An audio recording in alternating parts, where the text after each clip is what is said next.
Hi all, myself Anchita Aravind. Here we are discussing the absorption in GIT, and in this section we are studying the different absorption methods and also the mechanism behind the absorption of the digested product. Absorption of the digested product.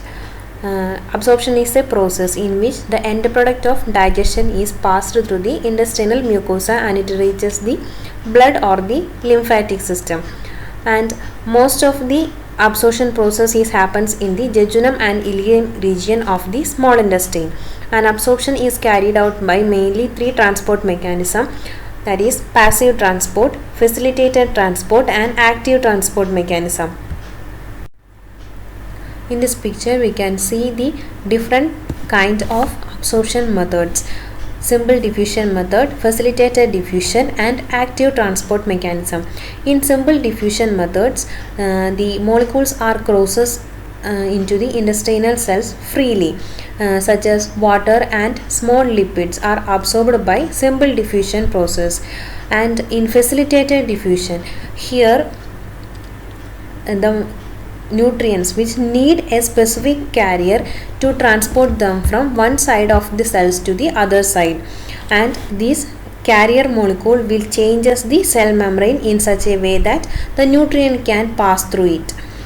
And through the facilitated diffusion, the water soluble vitamins are transported through the cell membranes. And in the active transport mechanism, the nutrients move against a concentration gradient, but they need energy for the movement of nutrients from one side of the cells to the other sides. And the active transport mechanism will carry the molecules such as glucose and amino acids. So these are the three type of absorption methods. We already said that most of the absorption process occurs in the small intestine, and in the last section we are discussed the digestion of the components. So the carbohydrate, fat and protein molecules are converted into its smaller ones. The carbohydrate is converted into glucose, galactose and fructose molecules. So here the glucose and galactose, these are absorbed into the small intestine by the secondary active transport with the sodium molecules, and the fructose molecule is absorbed into the small intestine and then get into the blood capillaries via the facilitated diffusion process. And proteins are digested into amino acids, dipeptides and tripeptides.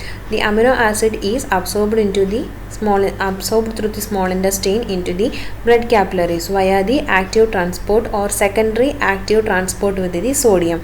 And the di and tripeptides, these are absorbed through diffusion process into the blood capillaries by the help of the secondary active transport with the hydrogen atoms. And next one is the fatty acids. Fatty acids are the digested product of the lipid molecules. Here short chain fatty acids are there, long chain fatty acids and monoglycerides. These three are the digested portion of the lipids, and the short chain fatty acids are absorbed through simple diffusion process into the bloodstream, and the long chain fatty acids and monoglycerides are also absorbed through the simple diffusion process, but there is some changes will happens inside the epithelial cells of the small intestine, and these are discussed on the later sections. Now we start with the carbohydrate absorption. On the last class we are discussed the digestion process. So the dietary polysaccharides are digested into the monosaccharide form, and here in this picture we can see the intestinal digestive tract lumen, and the digestive tract lumen which contain the monosaccharide form of the carbohydrate, that is the glucose or galactose, and the fructose are present on the digestive tract lumen. And the glucose and galactose are absorbed into the epithelial cells by the sodium and energy dependent secondary active transport. It is a symporter mechanism. The SGLT, that is the sodium dependent glucose transporter, is here helping for the absorption of the glucose or galactose into the epithelial cells. Symporter means both the molecules. When the glucose or galactose is enter into the epithelial cells, the same time a sodium molecule is get into the epithelial cells. So it is a symporter process, and sodium dependent glucose transporter help for the absorption of the glucose or galactose into the epithelial. And next is the monosaccharide fructose. It is absorbed into the epithelial cells by passive facilitated diffusion via the GLUT5, that is glucose transporter 5. Now the glucose, galactose, fructose and a molecule of sodium is present inside the epithelial cells, and the monosaccharides are then transported across the epithelial cells into the interstitial fluid via the GLUT2, that is glucose transporter 2, by a passive facilitated diffusion, and the glucose, galactose and fructose reaches the interstitial fluids, and the sodium which is entered into the epithelial cells will move into the interstitial fluid via the sodium potassium channel, and the sodium molecules will move into the interstitial fluid and a potassium molecule will get into the epithelial cells. And now the monosaccharides are present on the interstitial fluids, and these monosaccharides are entered into the blood by simple diffusion process, and the absorption of carbohydrate will occur. Now we can discuss the absorption of amino acids, dipeptides and tripeptides. Most proteins are absorbed as amino acids via the active transport process that occurs mainly in the duodenum and jejunum portion of the small intestine. About half of the absorbed amino acids are present in the food, and other half come from body itself. And then different transporters carry different type of amino acids. Some amino acids enter absorptive cells of the villi via the sodium dependent secondary active transport, and that are similar to the glucose transporter, which we can see in the picture.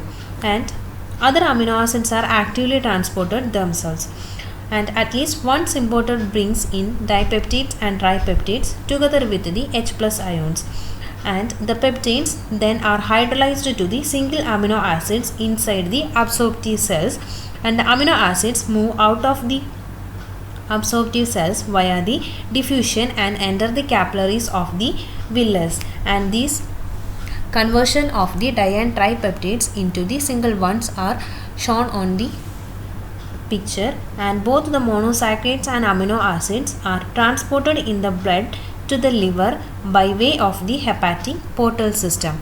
So after the absorption of the peptides into the bloodstream, it is moved into the liver via the hepatic portal system. So this is the absorption of the amino acids occurs in the GIT.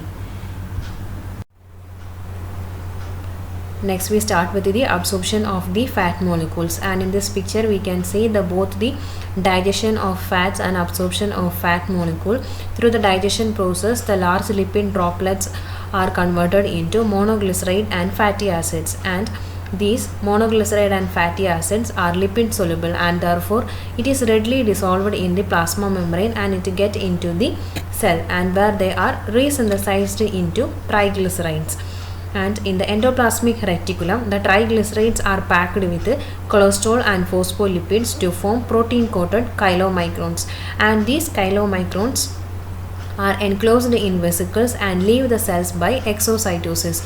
And when these fat molecules are leave the cells, it is absorbed by the lymphatic vessels. We already studied that the small intestine which contain the lacteals, which it is a lymphatic vessels which is used for the absorption of fat molecules. So when the exocytosis of the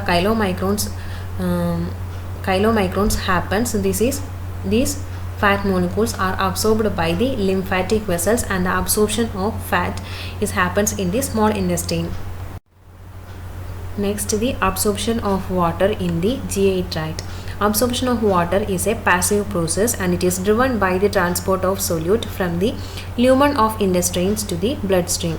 Water ingested and secreted is normally in balance with the water absorbed. And from the picture we can see that the total water. The total water which entering the tract per day is 9.3 liters, and from this 8.3 liter is absorbed from the small intestine, and 1 liter enters the large intestine, of which 19% is absorbed in the large intestine. So total 9.2 liters is absorbed in the small and large intestine, and 0.1 liter is excreted in the feces. Thus, the feces normally contain 100 ml water along with 50 ml cellulose, bilirubin and bacteria.